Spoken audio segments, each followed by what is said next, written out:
Start ಮಾಡಬಹುದು ಸಂಜೆ.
ओम स्थापकाय च धर्मस्य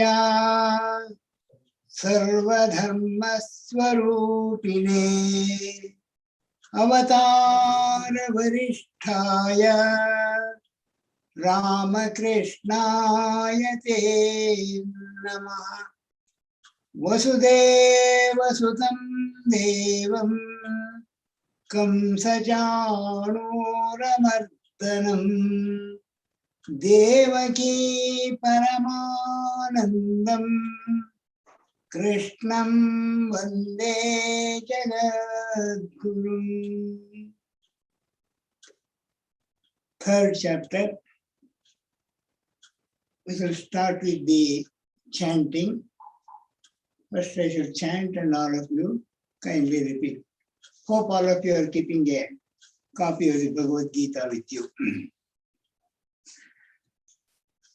Arjuna Uvacha Arjuna Uvacha Jayasi chet karmanaste Jayasi chet karmanaste Mata buddhir janardana Mata buddhir janardana Tatkim karmani ghore mam Tatkim karmani ghore mam Niyojayasi Keshava Niyojayasi Keshava Vyamishrene vavakyena Vyamishrene vavakyena Buddhim mohayasi vame Buddhim mohayasi vame Tadekam vadanishchitya Tadekam vadanishchitya Yena shreyohamapnuyam Yena shreyohamapnuyam Shri Bhagavanu Vacha Shri Bhagavanu Vacha Lokesmin dvividha nishtha Lokesmin dvividha nishtha Pura prokta maya naga Pura prokta maya naga Jnana yogena sankhyanam Jnana yogena sankhyanam Karma yogena yoginam Karma yogena yoginam Na karmana manarambhat Na karmana manarambhat Naishkarmyam purushoshnute Naishkarmyam पुरुषोष्णुते न च सन्न्यसनादेव न च सन्न्यसनादेव सिद्धिं समधिगच्छति सिद्धिं समधिगच्छति न हि कश्चित् क्षणमपि जातु तिष्ठत्य कर्मकृत कार्यते ह्यवशः कर्म सर्व प्रकृतिजैर्गुणैः कर्मेन्द्रियाणि संयम्य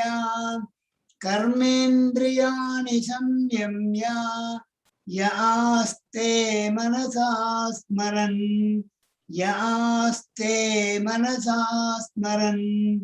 इन्द्रियार्थान् विमूढात्मा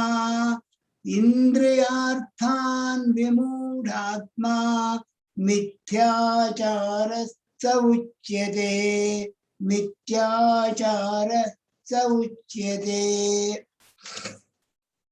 is the shloka I would explain today.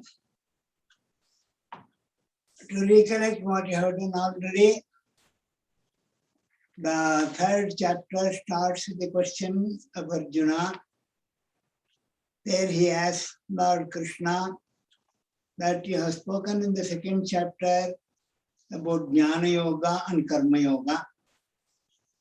To say briefly, Jnana Yoga means the path of sannyas. Karma Yoga means the path of action. So, you have spoken both these paths, and I prefer Jnana Yoga.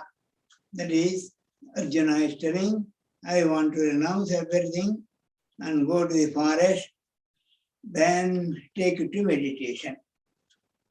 But now Krishna explains that no man will be able to go straight away to that path. First one has to do Karma Yoga, because it is the very nature of every human being to always work. Nobody can keep quiet. I explained it to you with several examples that, and as Swami Vivekananda says, mind is like a monkey, and it will always, it is restless. Even physically, if you keep quiet, mentally you will not be able to do it. Unless quietness of the mind comes, meditation or sannyas or the path of jnana is not possible. So now, first you will have to work. And then in this shloka, karmendriyani samyamya. That is, suppose if you samyamya means control. Karmendriyani, all the sense organs, indriyas. Controlling that karmendriyas, that is working. Karmendriya means working, to tell it in brief. Without working, if you can control the karmendriyas and think that you are keeping quiet, but yaha aste manasa smaran. But look into your own mind whether it is keeping quiet. First of all, even the physically keeping quiet is very, very, very difficult. If we attempt it, we will know it. One whole day, let me sit without doing any work. You need not even meditate. Simply sit, relax. That means you will find that after 1 hour, you feel too tired. You will say, let me do something. Because it is the nature of the mind to always work. So, even if you control the physical organs and keep quiet, what will happen? Manasa smaran. Your mind will be thinking all these things. That is, what next? What next? What shall I do? All right, when I get up, what I should do, you will start planning. There is a story of monkeys. There were a group of monkeys. They wanted to see their Lord Hanuman. We have never seen our own leader. What should be done to see the Hanuman? They went to a Rishi. They asked him, Sir, will you kindly help us? What? We want to have the darshan of Lord Hanuman. Yes, very good. Then for that, what are we to do, sir? Gopal, close the door. What are we to do to see Lord Hanuman? Then the Rishi said, it is very easy, not very difficult. But one whole day you have to fast. Don't eat anything. Even you should not drink water. But one day if you can fast like that and sit on the trees quietly, not even gossiping or chirping or making noise. Quietly you sit in your places. One whole day if you can sit like that, the night Lord Hanuman will give you darshan. The monkey said, oh, is it so easy? You would have done it long back. Now, tomorrow itself we shall do it. All the monkeys joined together and they held an assembly and they decided what all you want to eat in the night itself. Tomorrow is a fasting day and tomorrow we should not do any work also. We should simply sit quiet and think of Lord Hanuman, or even let us wait for the Hanuman. If you wait for Hanuman eagerly, God will definitely appear. Hanuman will definitely appear. Our sage has said. So all became very happy. Small monkey, big monkey, everybody occupied one seat on the trees, different places. They all started sitting. Then they may sit, but the mind will not sit, you see. The mind started thinking. Then one monkey, it said to another monkey, see, it is all right, we are sitting. The whole day we are going to fast. Remember that. And night, after the Hanuman darshan, we will not have energy at all. So, we will not be able to move even. And how are we going to get food? Let us now itself plan. Tomorrow early morning, where are all the places we are going to? And pluck the plantains. Plantain garden we should enter, and which plantain garden we should enter. So discussion started. They are all sitting, in their own trees. And from there everybody is talking. One discussion. Then one monkey suggested, a senior monkey, see, there is such a garden. It's a plantain garden. Now, that is plenty of plantains are there. Tomorrow we shall enter there and pluck plantains and eat and finish our fast. Everybody agreed. Then after some time, another monkey, it said, all right, you said there is a plantain garden. Why not we today just go there and see it and come? Why not we see that place? Instead of simply sitting. We should not eat. That's all right, fasting. We shall do the fasting. But we shall go and visit that plantain garden. All of them may agree, yes, how long to simply sit? It is not possible. They all ran, jumped from one place to another and all. They reached the plantain garden. They saw nice plantains are there in the plantain trees, even though they are raw, but very nice, big plantains. This is very nice. Then one monkey said, see, tomorrow, so many people, so many monkeys will all come there. Then there will be not a noise. People will come and drive out. Now today, so let us decide each plantain, which plantain for whom. Unknown plantain, identify. That was also done slowly, nicely, they identified. This is mine, that is mine, that is mine. Then everything was over. Each. Then another monkey suggested, you see, tomorrow some quarrel may start amongst us. I identified this, I identified that. Instead of that, let us pluck one plantain, every one of us, and hold it in our hand and go back to our places and sit there quietly till night. Evening, night, Hanuman will come, we'll have his darshan. Then next day morning, we should eat our plantain. Everybody agreed. Then they quietly, they all went to the plantain garden and simply destroy the plantain garden, and everybody plucked one plantain and holding it in their hands, they came back. Then another monkey, it was a small monkey, it suggested, you see, already we are feeling hungry now. From morning we have not eaten, already it is noon. And by the time night, we will be still tired. We will not be having even strength to even peel these plantains. So, then what should be done? Then it suggested, why not we peel the plantain and hold it in hand? Then tomorrow morning immediately, when Hanuman comes and gives darshan, and we do pranam to him, then immediately we can easily put it into our mouth and eat that. It is not a bad suggestion. Everybody agree. So each one is holding a, just imagine the scene. Each monkey is already half tired, is sitting on the tree, holding a plantain in its hand and peeling that. It is all peeled and ready now just to swallow the plantain. And they were looking at it eagerly.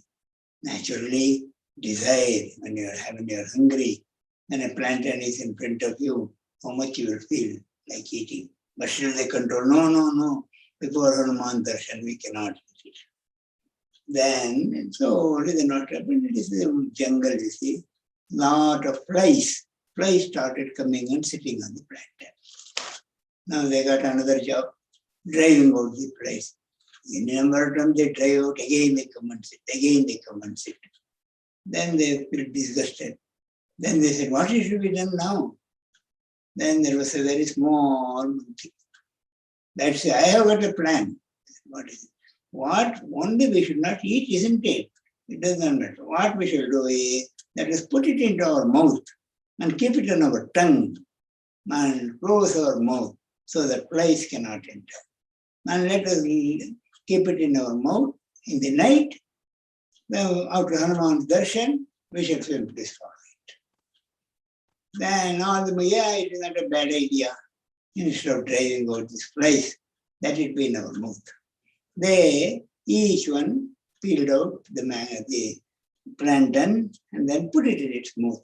And like that, they are all keeping their mouths. Then another monkey, another small monkey, it could not control its hunger. Then it thought, without anybody's notice, why not we simply swallow that and simply keep quietly. All right, that what it thought like that and simply it swallowed. But another monkey saw that this fellow is swallowing the plantain. Then, let me also swallow. Let me also. Like all the monkeys swallowed the plantain. So there it ended their fasting. Like that, it is because our minds are like that. Minds are like monkeys. It cannot keep quiet. So even physically, if you keep quiet, so here Krishna is telling, karmendriyani samyamya, having controlled all the external organs, karmendriyas, and then yaste manasas maran, but mentally he is going on thinking of that. Physically he is not doing anything. He will start planning. Tomorrow morning when I get up, I should do this. All those thoughts are born propelling in his mind. Then indriyarthan vimudhatma, and that sits and broods over, simply he doesn't sit also on the same sense pleasure. So sense pleasures, he is not enjoying, he starts enjoying it mentally. Mentally said, I'm such a man, mithyacharaha. Krishna uses a very strong word. He says Such a man, he is not a yogi, he is not a sannyasi, he is a hypocrite. Because externally something, internally something else. Externally he says, I don't want, I don't want, I don't want. Mentally, internally he will be thinking how to acquire that, how to acquire that, how to acquire that. So it is not a complete renunciation of karma. It is not a complete renunciation of work. Only physically he is not executing, but mentally he is planning all those things. Shankar Krishna calls him, he is a hypocrite because man or mukh act. That is Sri Ramakrishna says, your mind and mouth should be one and the same. That means you should not be thinking something else in your mind and speaking something else in your out externally. So this shloka make us understand how difficult real sannyasa is. Sannyasa here means giving up of all actions. Who gives up all actions? A sannyasin or a man who has renounced everything. Now, so here the question comes, how do you recognize a sannyasin? This question, this answer is in this shloka. How to recognize a real sannyasin means by looking at his external draws actions, but with the external dress, by looking at the external dress, we cannot decide that he is a real sannyasi. So, wear a garva cloth or a ochre cloth is very easy, anybody can. Simply we become the ochre cloth. Why that ochre cloth is worn? That is another important thing. It is to save ourselves from the society. The moment you wear a ochre cloth, the society people or the ordinary people or the public, they think he is different from us. That means the dress itself shows that he is above all sense desires. So they will be cautious, they will respect you, and they will, however beautiful you may be, they will never look upon you with the idea of sense enjoyment. So you are safe from the society. That's why this ochre cloth is worn. It is a sign of renunciation. It is a sign, it is a dress to protect ourselves from the society. You are actually in the society, you are a different person. People will not come and offer you a drink. Or take this Swamiji, it's very good. Nice, it just now it has come from foreign. Will anybody give? They respect, and not only that, they also don't drink in front of you. They will play. So it is to separate ourselves from the society and to show that our purpose of life is different, your purpose of life is different. Our purpose of life is renunciation, and your purpose of life is enjoyment. Enjoyment and renunciation. To make out the difference of this ochre cloth is very. So it is a caution both for a sannyasin and to a householder. So woman should not get any bad thought, however beautiful, to look at that sannyasin baby. Naturally it comes. No lady will look at a sannyasin with bad eyes, with bad intentions. She may do it for the other householders. The beautiful person comes, naturally the desire will come. Whether she fulfills or not, it is a different thing. But the desire, internally, if you see her heart, she will be hankering. Oh, if I can enjoy this man, how nice it will be. But because of the society, because of the respect, they may not do it. But when she sees the sannyasin, that thought never comes. And so also to the sannyasin. And if he is a woman, he will become very careful. He will say, he will respect her, every woman as mother. So also the sannyasin should look at her, and usually the sannyasin rule says, A sannyasin should not look at a woman for a long time, say a woman for a long time. Then automatically the desire should be there internally, that will rise up. So usually it is done in society. But there is only external sannyas. What we are saying is only external sannyas. And as I said, you do not know, or the householders will not understand whether I am pure within my heart. A sannyasin is really pure within his heart. It cannot be judged by that. But the external sannyas is very, very necessary in the beginning to protect ourselves from the society. Now, but what about the mind control? I may be a sannyasin, I may be wearing this dress, but my mind may be worse than your mind. It may be hankering for the sensual pleasures. So, if the mind is full of bad thoughts, and externally I am wearing poses as a great saint, Krishna calls it as a hypocrite. That means externally you have given up the work, but internally you are having all the desires. So that is why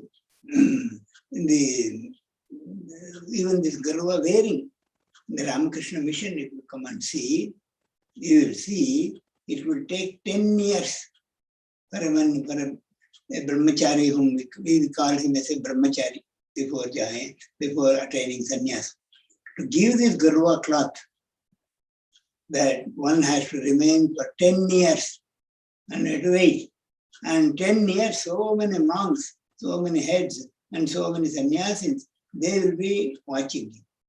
Whether you are really hankering for God and you really want to get away, because the moment a brahmachari or a man becomes a brahmachari, it does not mean that he has conquered all the internal desires. It takes 10 years training, rigorous training, that is always constantly inside the monastery, in the company of the monks, and constantly praying to Sri Ramakrishna to purify his mind, to make him get attracted towards Sri Ramakrishna, towards God, and renounce this world. In 10 years, many people, those who cannot do it, they go back, they're welcome. We do not stop them. Instead of having bad thoughts in the mind and externally posing as a good saint, is no good. We advise them to remain a devotee. It does not matter. Nothing is wrong. Even to lead, you have come here 1 year, you stay, that is the benefit. Now you go back, marry, it does not matter. But remain a devotee, householder. Because even householders can realize God. Purpose is to realize God. So, if we are posing as a sannyasin externally and full of worldly desires in our heart, then we are called as hypocrites. That michachara, the strong word Krishna uses here. That's why in the Ramakrishna mission, it takes 10 years to become a sannyasin. Moreover, sannyasa does not mean mere giving up sense pleasures. That is also easy because you are not in touch with that. You are away from that. You are not in the midst of women. So somehow you can control yourself and lead a pure life. Swami Akhandanandaji, a direct disciple of Sri Ramakrishna, he says, I used to meditate like this. He says, every sadhu naturally meditates, you see. And meditate on what? Meditate on what thoughts? He says, what kind of a sadhu I am if I have not conquered anger? There are so many other internal things which one has to conquer. If he says, I become very angry, some monks are there, they are always angry. So what type of monk he is, if he has not conquered anger? So Akhandananda used to say, I used to always think I should conquer totally the anger. And if I can sit silently without anger, even if somebody pours dust on me, on my head, then I am a sannyasi. Anger has to be conquered. Even if somebody harms you, if you are not responding to it, if you are very calm, quiet, laughing, then he says you are a real sannyasi. The conquering of the anger is as much required as you are conquering the lust. Conquer lust, conquer anger, show love towards everybody, respect every woman as your mother. These are all, then only you are a sannyasi. Otherwise you are a mithyachari. Otherwise you are a hypocrite. So Sri Ramakrishna used to tell a story. He said, there was a monastery in a forest. Number of monks were there. And they were going for bhiksha every day to beg food from the outside. And then one day a monk, he saw that a landlord was beating his servant mercilessly. You don't know what mistake he did. Whatever it may be, that Jamindar was beating him, thrashing him with a stick. This monk, naturally compassion. He said, he went in the middle, he stopped, held the hand of Jamindar. Oh, and begged him, please don't beat him. Then this anger, he was in full of anger, the Jamindar. So he started beating the monks. Why are you coming in between us? He beat him so much, the monk fell unconscious and fell down. Then the onlookers, those who were seeing what was going on, somebody ran to the monastery. And then they said, the monks there, said to their guru, Swamiji, one of your monks has been beaten, he has become unconscious in the Jamindar's house. Then hearing that, many monks ran there. They saw the condition of this monk, beaten, some bruised, some blood is bleeding. Then they brought him to the monastery and put him on the bed, and they started serving him. Somebody was drinking water, somebody was shaking him and seeing whether he is conscious, and somebody brought some milk and slowly started pouring to his mouth. Then after drinking a little milk, he slowly started coming back to consciousness. Then one monk, to see that whether he is all right or not, whether he is gaining consciousness or not, then they asked him. Then they put him a question. Then he said,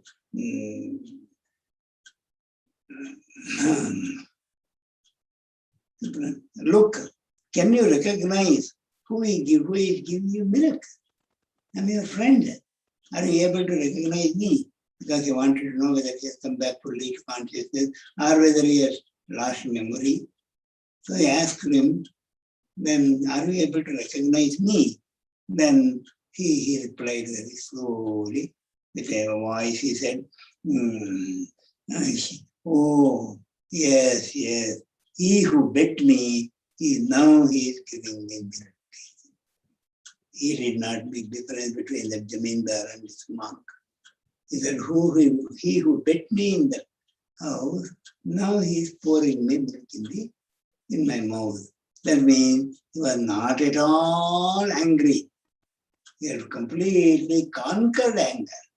That's why he could not make any difference between the Jamindar and this monk. Then he said, slowly he came to consciousness. Now, this is the man, a real sannyasi. So he is not a mithyachari. He is not a hypocrite. He is a real sannyasi. Krishna is pointing it out here in the same thing. One who does not think also mentally bad or evil of others, or he is not planning anything to do, and just like giving up externally work, mentally also he has given up the work, then he is a true karma yogi, or he only is fit for to become a jnana yogi.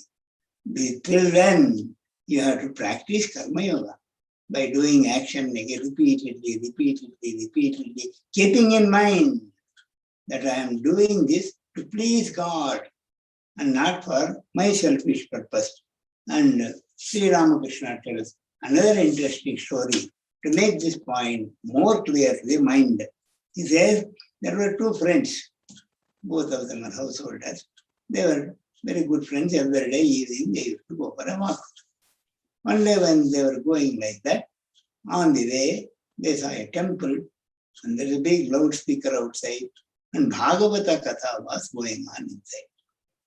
One friend said to another, hey, such a nice thing is going on, come, let us go and sit and listen to this Bhagavatam and purify our heart. But the other friend, he was not much interested. He said, no, you see, I have read it in the paper today. There, in a big hall, there will be a dance program today. And it is free, open to public. Why not to go and see the dance? Then the first man said, no, what is the use of seeing dances? Are only sensual things. Let us hear something of God. So then they decided one will go to the dance and another will go to the Bhagavatam. So the first man went to Bhagavatam and sat there. And the second man went to the dancing hall and he went and sat there. But externally they are sitting, mentally they are thinking, mind is working. After some time hearing this Bhagavatam, he did not find interested in hearing to that. Then he started thinking, what a fool I am. My friend called me to the fine dance program. I did not go. Simply this man is he is blurring something and I'm sitting here, so much of boring. What a fool I am. And that's what the Bhagavatam man is telling, it is not entering to his ears at all. The another man, he went there to the dance. After a few minutes, he also felt disgusted. What is this simply jumping here and there in the carpet dance? What a boring it is. See that my friend, how lucky he is. Now he is hearing the Bhagavatam and enjoying the glory of the God. I am sitting in this wretched place. He went on thinking like that. He was thinking about Bhagavatam and not about the dance. He was bored of the dance. Then after some years, the story goes, both of them died. The Yamadutas came and they took them. They took the man who went to Bhagavatam to the hell. And the man who was sitting in the dancing hall, they took him to the heaven. Both were surprised. What is this? This such a punishment? Then they asked humbly, sir, why did you do like? Is there any mistake? I have to go there and that man has to come here. I was in Bhagavata. Then Yama laughed and said, you are in Bhagavata, no, but what your mind was doing? It went on imagining how the dancers will be dancing and how beautiful it would be, what a great joy it would have been. But here I am sitting in this bore. And there's another man, to him, Yama said the same thing. Even though you are sitting in the dancing hall, your mind was not there. You are thinking fully how that man is enjoying the Bhagavatam, the story of the Lord. And all good thoughts are implemented in your mind. That's why you got punyam, he got papam. So, what physically you are doing, God is not going to see. God always sees your heart, sees your mind, what you are thinking there, what you are doing there. So, always we should try to meditate on the Lord, to think on the Lord, to have good thoughts, to good holy thoughts, how to have it. Suddenly it does not come. That's why the scriptures prescribe, read good books. By reading good books, good thoughts will go on entering in your mind, and your mind will be becoming purified day and day. And especially when you read the lives of saints, and when you read there how they got the God realization, how God plays with them, how they saw the divine incarnations in their heart, all those things naturally kindle your mind also, because mind is mind after all. And it will make you, let me also think. Let me also, one day or other, I should see God. I should think of Him. Like this. And also, we will start going to the temple. They are going to the holy places, pilgrimages and all. In the temples, you see, they ring bell loudly. Every temple, there are big bells and we go on ringing them. Why do we ring the bell? That bell the sound of that bell will enter your heart, enter your mind and make you holy, make your thoughts holy, make your thinking holy. And then it makes you, let me think of God, let me think of God. Ringing will make you think, oh, let me think of God, let me think of God. And you go on doing that, and automatically mind will become purified. Then you will not be a mithyachari. Then you will not be a hypocrite. What is in your thought, that will come out in your mouth. And you don't pretend, you don't act. Your real personality is will change. What is the sign? How to know? The things are whether I am less angry day by day, whether I am less thinking of bad thoughts day by day, whether my mind is drawing towards God. If it is drawing towards your God, then automatically know it for certain that you are purifying yourself. Once you purify like that, afterwards, it will not play monkey. It will not play mischief. It will be truthful.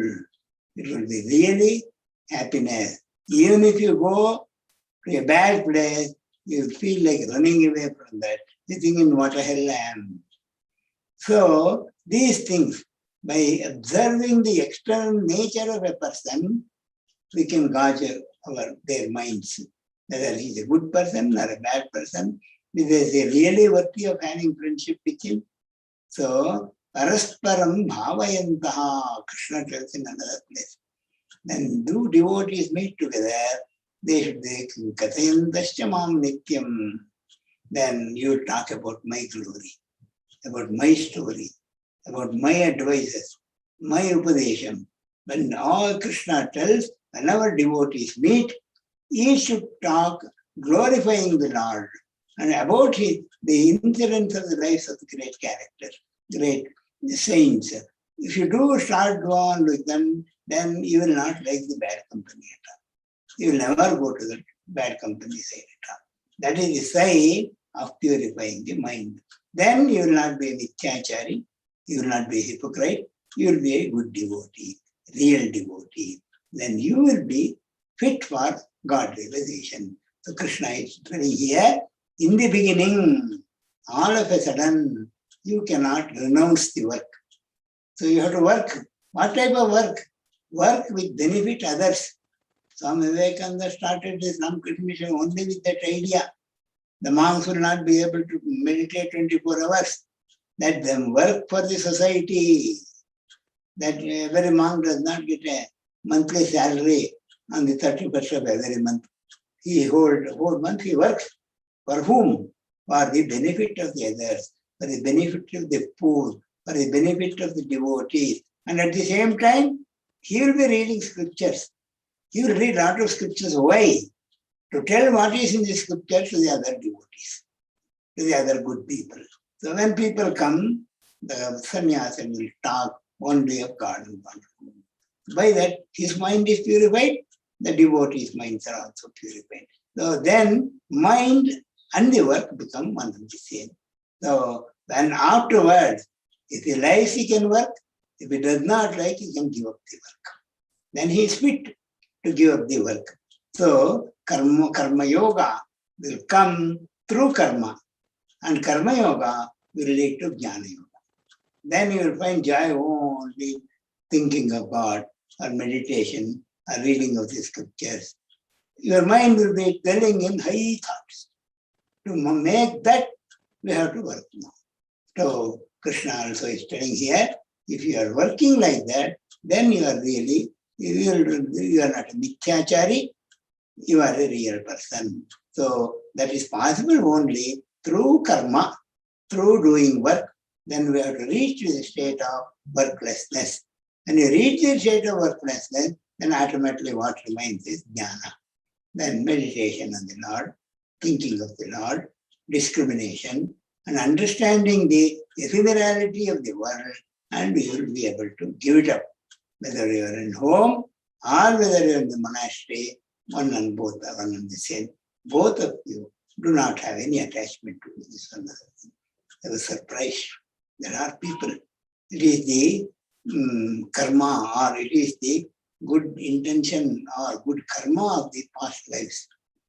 I have seen some certain couples, 3 or 4 couples I have seen in different places. when they came, that board told me I have to start something to talk with. And I asked, how many children, usual question, how many children you have, what are they studying, what is. Then they kept quiet.